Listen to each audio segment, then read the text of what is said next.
কি গো গিন্নি, এটা কিসের ফর্দ? কোনো অনুষ্ঠান হবে নাকি? বিয়ে হবে গো। বিয়ে? কার বিয়ে? ভগবান শিবের সাথে দেবী পার্বতীর বিয়ে। হ্যাঁ, তা মনে আছে, কিন্তু এই ফর্দটা কি জন্য গিন্নি? আমি শিবরাত্রির দিন বিকেলে বাবার মাথায় দুধ ঢালতে যাব, তাই তোমাকে আগে থেকে লিখে দিলাম কি কি লাগবে। সব আগে আগে নিয়ে আসবে। হ্যাঁ, দেখি কি লেখা আছে। দুধ 1 সের, গঙ্গা জল, নারকেল, ঘি, মধু, দই, সন্দেশ, রসগোল্লা, আকন্দ ফুলের মালা, ধূপ, মোমবাতি, 108টা বেলপাতা, ধূত্র ফুল, নীলকণ্ঠ ফুল, লাল পাড় সাদা পাটের শাড়ি। ওরে বাবা, এত কিছু!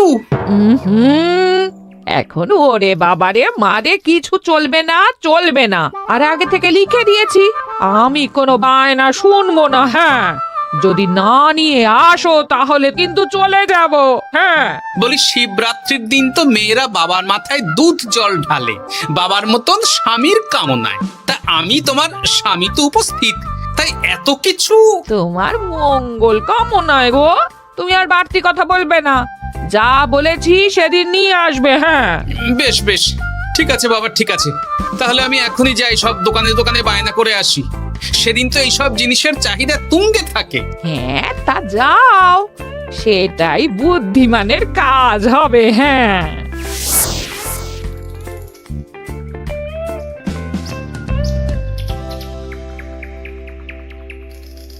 আরে এই তো পুটির বাবা, সকালে রাজসভায় গিয়েছিলে কিন্তু তেমন কোনো কথা হলো না।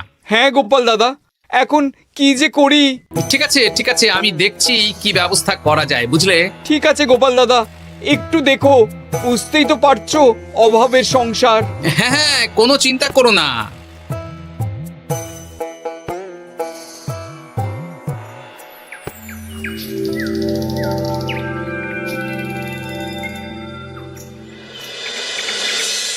আচ্ছা, আজ তাহলে শিবরাত্রির আয়োজন নিয়ে আলোচনা হোক। মহারাজ, এসব নিয়ে আপনি চিন্তা করবেন কেন? আরে আমার মতন একজন মন্ত্রী থাকতে আপনার মাথা ঘামানোর কোনো দরকারই নেই। না না মহারাজ, একদম মন্ত্রী মশাইকে দায়িত্ব দেবেন না। উনি প্রত্যেকবার দায়িত্ব নিয়ে সব তালগোল করে দেন, আর সব শেষে বলেন আমার ভুল হয়ে গেছে, আমাকে ছেড়ে দিন। এই গোপাল গোপাল, একদম বাজে কথা বলবে না। আমি এখন ভালো হয়ে গেছি। ভালো না কালো?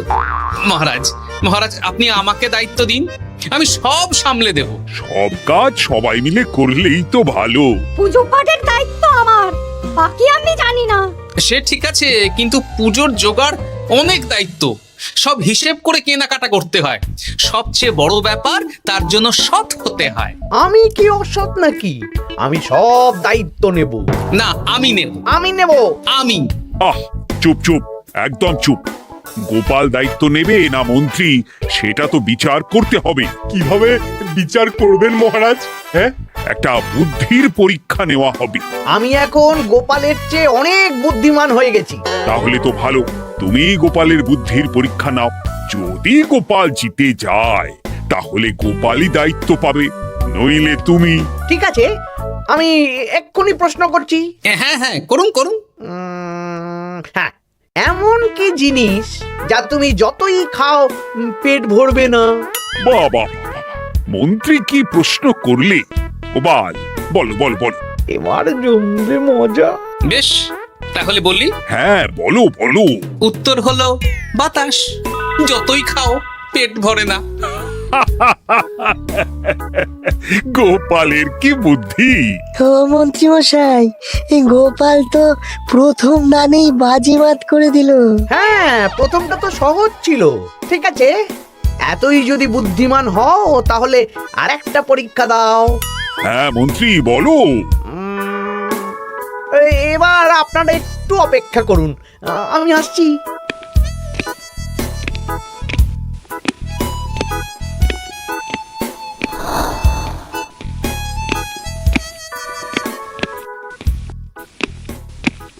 এই তো মন্ত্রী এসে গেছে, আবার হাতে একটা খাঁচা।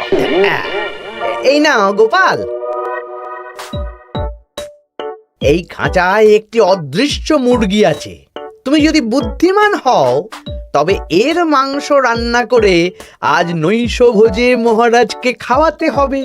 যদি না পারো দায়িত্বের দও পাবে না। বেশ, তাহলে দিন, আমি রাতেই আসছি, রান্না করে নিয়ে আসছি। আপনারাও সবাই হাজির থাকবেন কিন্তু।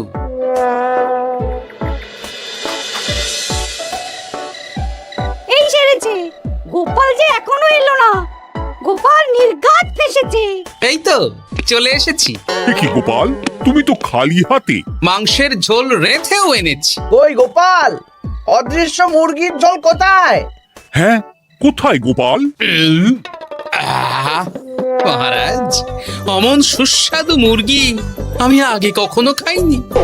আমি সেটা রান্না করে রাজপ্রাসাদের প্রধান ফটকের বাইরে রেখে এসেছি।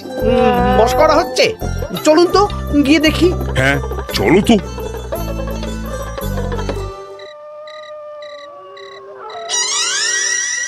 এ কি, এখানে তো কিছুই নেই, আমি তো দেখতে পাচ্ছি না। আমরা তো কেউ কিছু দেখতেই পাচ্ছি না। কোথায় কোথায় মাংসের ঝোল? আরে মন্ত্রী মশাই, অদৃশ্য মুরগি রান্না করলে ঝোলটাও তো অদৃশ্যই হবে। আপনি দেখতে পাচ্ছেন না, মানে আপনার মনে পাপ আছে, নইলে আপনার চোখের সমস্যা। মহারাজ তো ঠিকই দেখতে পাচ্ছেন, তাই না মহারাজ? এই রে, গোপাল তো মোক্ষম জবাব দিয়েছে। হ্যাঁ হ্যাঁ, চমৎকার ঘ্রাণ বেরোচ্ছে। মন্ত্রী, তুমি দেখতে পাচ্ছ না কেন? ইয়ে না মানে ঠিক আছে ঠিক আছে, পাচ্ছি, দেখতে পাচ্ছি। একটু ঝাপসা লাগছে, মনে হয় চোখ দেখাতে হবে।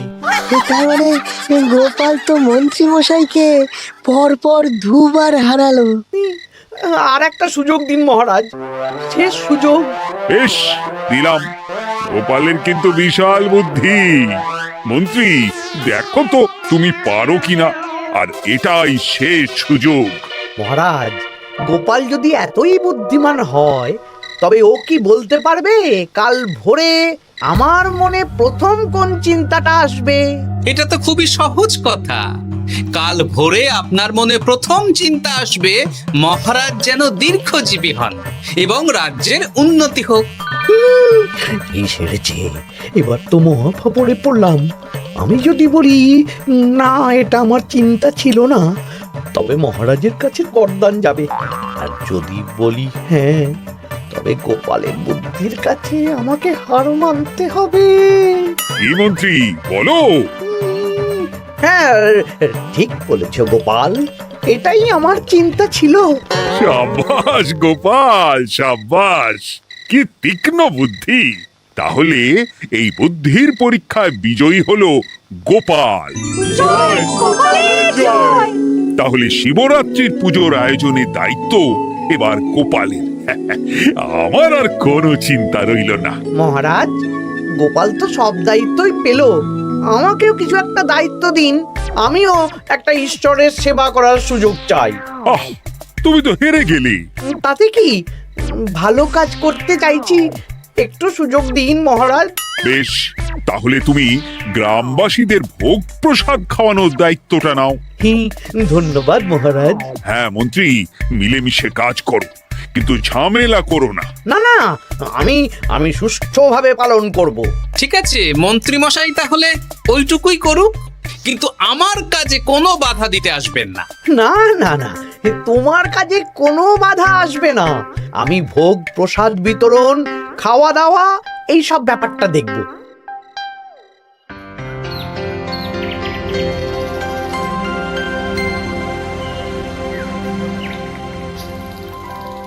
বলুন মন্ত্রীমশাই, সকাল সকাল ডেকে পাঠালেন?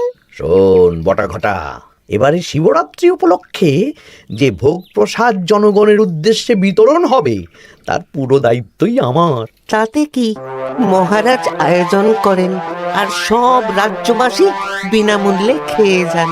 সেই প্রথা এতদিন চালু ছিল, কিন্তু এবার একটু অন্যরকম হবে। কিরকম কিরকম? তোরা দুজন আমার নাম করে সব গরিব প্রজাদের কাছ থেকে ভোগ খাওয়ার জন্য চাঁদা তুলবি। শিব পুজোয় চাঁদা? হ্যাঁ দাদা, না মানে ঘটা, খুব সামান্য, বাড়ি আর দোকানগুলোয় যাবি আর মাথা পিছু 1 আনা করে তুলবি, কেমন? বেশ, তারপর? তারপর বলবি ঢালাও খাওয়ানো হবে, এলাহি আয়োজন। আচ্ছা ঠিক আছে। তবে ভুল করেও কোনো রাজসভাসদদের বাড়ি থেকে বা মান্যিগণ্যি লোকের বাড়ি থেকে এই চাঁদা তুলিস না যেন। না না, বুঝতে পেরেছি, তুলবো না। বলবি সারা রাত পুজো হবে, পরের দিন সকালে হবে প্রসাদ বিতরণ, কেমন?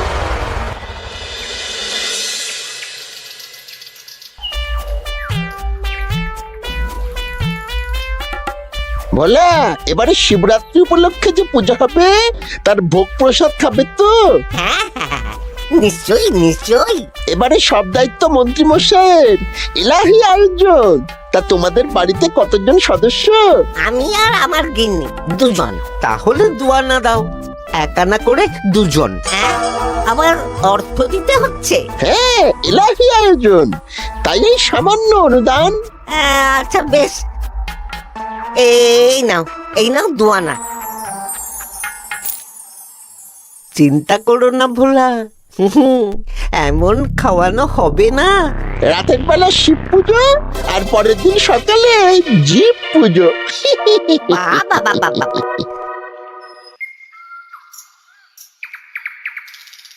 সব দোকানে দোকানে আমি যাচ্ছি, আর তুই লোকজনের বাড়ি বাড়ি যা। বেশ। রে কত হলো? অনেক হয়েছে মন্ত্রী মশাই, এই দেখুন। বাবা বাবা বাবা, 1 আনা করে নিয়েই তো থলে ভরে গেছে। হ্যাঁ, এবার হবে মাছের তেলে মাছ ভাজা। মহারাজও ভোগের আয়োজনের জন্য আজকে মোহর দিয়ে দিয়েছেন। তার মানে তো আপনার মুনাফাই মুনাফা, লাভই লাভ। আমাদেরকেও কিছু দিন। দেব দেব, এখনো কাজ বাকি আছে।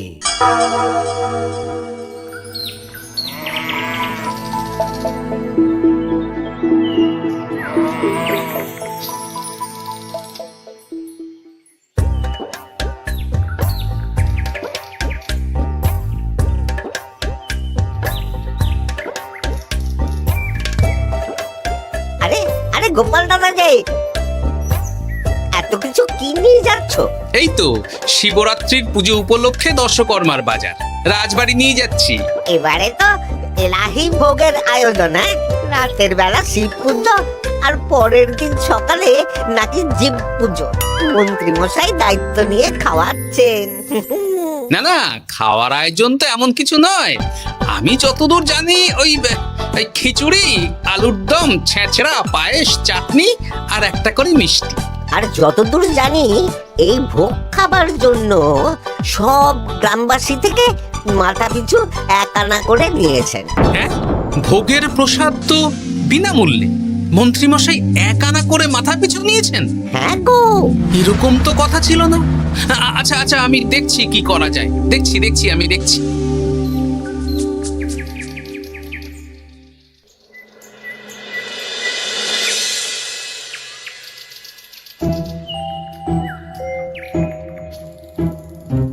ভায়া, বলছি তোমার কাছে মন্ত্রীমশাই এসেছিলেন? হ্যাঁ, চালের বায়না করে গেলেন। তা কি চালের বায়না করলেন? খুবই সাধারণ চাল, আমার দোকানে সবচেয়ে কম দামি চাল বলতে পারো। সে চাল তো আমি পুজোর দিন পাঠিয়ে দেব বলেছি। আচ্ছা, কেনাকাটার রসিদপত্র? না না, সেসব হয়নি, শেষে দেব। শোনো, মহারাজের আদেশ, মন্ত্রীমশাই যে চাল বলেছেন তার থেকে 5 গুণ উৎকৃষ্ট মানের চাল দেওয়া চাই। যে চাল রাজা বাদশারাও খুব কম খান, সবচেয়ে দামি চাল। আচ্ছা, আর ডাল? ওটাও 1 নম্বর মানের সোনামুখ দেবে। বেশ। মন্ত্রীমশাই যা যা বায়না দিয়েছেন পরিমাণ 1 থাকবে, শুধু জিনিসপত্রের মান বাড়বে। ঠিক আছে? আচ্ছা ঠিক আছে। আর একথা মন্ত্রীমশাইকে জানানোর দরকার নেই, শুধু মোহরটা ওনার কাছ থেকে আদায় করে নিন। যেদিন খাওয়ানো হবে সেদিন বিকেলে যাবে, মানে শিবরাত্রির পরের দিন বিকেল। বেশ।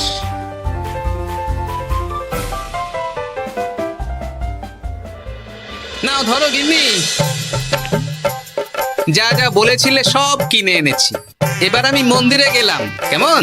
ঠিক আছে গো, তুমি কি ভালো দীক্ষেতা। চললাম এখন ভিড় সামলাতে।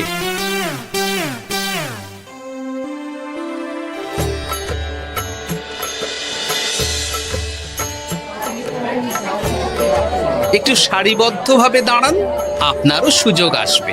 বাবা কাউকে ফিরিয়ে দেবে না। দেখো মন্ত্রী, দেখো গোপাল কি সুন্দর ভিড় সামলাচ্ছে। ওকে তো এই জন্যই দায়িত্ব দেওয়া। হ্যাঁ, তাই তো দেখছি। ওম নমঃ শিবায়। হে ভোলানাথ, দেবাদিদেব মহাদেব সকলের কল্যাণ করুন। জয় দেবাদিদেব মহাদেবের জয়।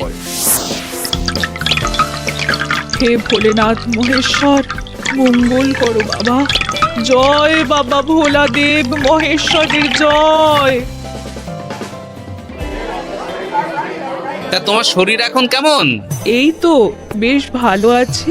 সবই তোমার জন্য। তুমি না সাহায্য করলে ওই ওষুধ আমার পেটেই পড়তো না। না না, আমি তো নিমিত্ত মাত্র, সবই মহাদেবের ইচ্ছে। জয় বাবা মহাদেবের জয়। চলি গো। কাল ভোগ খেতে তাড়াতাড়ি চলে এসো।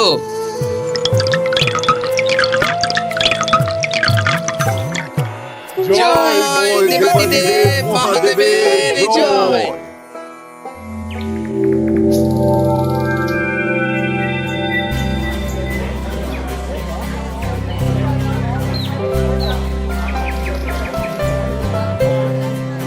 সত্যি মন্ত্রী মশাইয়ের ভোগের প্রসাদ পেয়ে মনটা ভরে গেল। কি সুন্দর রান্না, আর খাবারের গুণমান কি ভালো। তার উপর রসগোল্লা কত বড় বড়। এত বড় রসগোল্লা খাওয়া তো দূর, বাবার জন্মে চোখেও দেখিনি।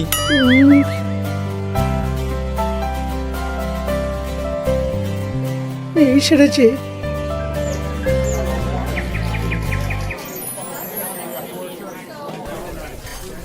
এই যে পাচক ঠাকুর, শোনো। বলুন মন্ত্রী মশাই, আজ আমি খুব খুশি। কেন? আপনি মহান। কেন? মানে আপনি যে চাল পাঠিয়েছেন সে চালে রান্না করা আমার স্বপ্ন ছিল। কি গন্ধ, কি গুণমান, রাজা বাদশাদের চাল বলে কথা। আমি তো খুব সাধারণ মানের চাল দিতে বলেছিলাম, 30 আনা সের মূল্যের চাল। কেন, নবাব বাদশাদের ঘরে এই চালটা থাকে। তাই? কোথা থেকে এলো? কেন, চালের দোকান থেকে এসেছে। মিষ্টিও দারুণ, রসগোল্লা তো নয়, যেন যেন একেবারে বড় বড় রাজভোগ। কি আকার, কি গুণমান, কি স্বাদ। আহা, দেখুন দেখুন দেখুন। বাবা, ভোলা এত বড় রসগোল্লা দিয়েছে। ঠিক আছে, যা হচ্ছে হতে দে। আমি তো চিন্তায় পড়ে গেছি।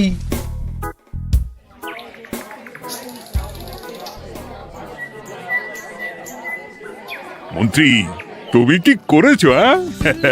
তোমার নামে তো সবাই সুখ্যাতি করছে। না না, এই আর কি। আমি যা অর্থ দিয়েছি এই আয়োজনের জন্য তো তার চেয়ে 5 গুণ বেশি মোহর লাগবে, কিন্তু তুমি কি করে করলে? মন্ত্রীমশাই সত্যিই ভালো হয়ে গেছেন। দেখো গোপাল, দেখো মন্ত্রী সত্যি বদলে গেছেন। সবই তো জনগণের সেবার জন্য। কে জানে বাবা, কি গড়বড় হয়ে গেল।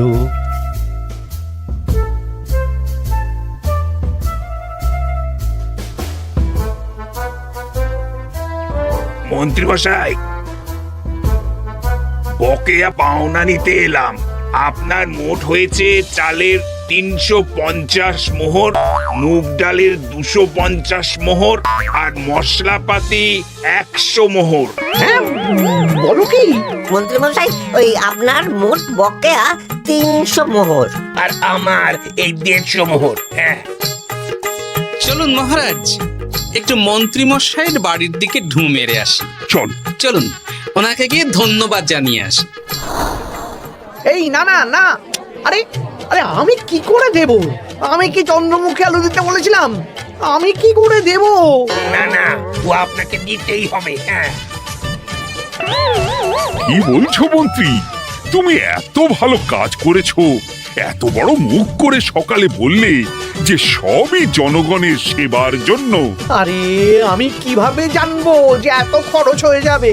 কেন মন্ত্রী মশাই, আপনি তো গ্রামবাসীদের থেকে অর্থ নিয়েছেন মাথা পিছু 1 আনা করে। হ্যাঁ মানে এসব তো কথা ছিল না। এই সেরেছে, গোপাল কি করে জেনে গেল? এসব কথা কি আর চাপা থাকে? আর সেই জন্যই তো আপনি ভালো মানের খাবার খাইয়েছেন। সত্যি তো, যে মানের খাবার খাওয়ানো হয়েছে তা কৃষ্ণনগর কেন, আশেপাশের কয়েকটা নগরের লোকও এই জিনিস চোখে দেখেনি, আর তাই তুমি অর্থ আদায় করেছো। না মানে আমি বুঝতে পারছি না, আমার অনুমতি ছাড়া এগুলো হলো কি করে? মন্ত্রী মশাই, বকেয়া পাওনা দিন, নইলে খারাপ হয়ে যাবে বলে দিচ্ছি। হয়ে গেল, আমি ভিখারি হয়ে গেলাম। অগিন্নি, মোহরের থলেগুলো নিয়ে এসো, গয়নাগাটি নিয়ে এসো। আমাকে পথে বসিয়ে দিল। কে কে আমার এত বড় সর্বনাশ করলো? আমি মন্ত্রী মশাই, আমি। আপনি যখন চাঁদা তুলে ভালো খাওয়াতে চাইছেন, তাই সবচেয়ে ভালো খাওয়ানোর ব্যবস্থা করে দিলাম, তা আবার আপনার ঘাড় ভেঙে। আমার সর্বনাশ হয়ে গেল।